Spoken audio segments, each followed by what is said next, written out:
Kryetari i komunës së Gostivarit Valbon Limani ka pritur sot në takim zëvendës ministren e transportit Kaltrina Zekolli Shaqiri, me të cilën kanë diskutuar për projektet infrastrukturore që po realizohen në Gostivar, investime këto që po konkretizohen fal bashkëpunimit të mirë mes pushtetit qendror dhe atij lokal.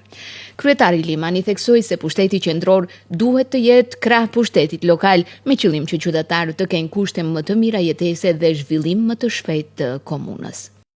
Sot një vizit nga zëvendës ministre e transportit dhe lidhjeve, zonja Kaltrina Zekolli Shaqiri, bisedë rreth të gjithë projekteve të cilat më veç janë realizime sipër në qytetin tonë, si pjesë e 2 thirrjeve të qeverisë së Republikës së Maqedonisë së Veriut, por gjithsesi bisedë edhe për bashkëpunim në të ardhmen dhe projekte potenciale për të ardhmen, të cilat i tangojnë qytetarët tonë.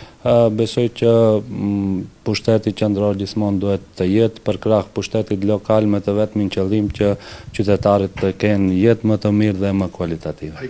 Nga ana tjetër, zëvendës ministra Shaqiri bëri të ditur se komuna e Gostivarit është ndër komunat më të përkrahura nga Ministria e Transportit, me mbi 50 projekte në vlerë prej 9.1 milion euro, të gjitha ndërtime e rikonstruime rrugësh. Sot është kënaqësi që javën ta filloj në komunën e Gostivarit, së bashku me kryetarin e komunës zotrin Valbon Limani, për të bashkëbiseduar, për të parë se deri ku janë projektet të cilat janë të mbështetura nga qeveria, më konkretisht nga Ministria e Transportit.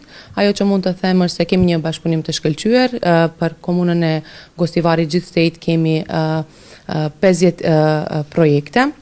51 projekte me vlerë totale, në thirrjen e parë kemi diku 12 projekte, ndërsa në thirrjen e dytë kemi 39, më korrigjo kryetar nëse diçka kam gabuar, diku me vlerë totale prej 9.1 milion euro. Mund të theksoj se komuna Gostivaret është një ndër komunat me më shumë projekte të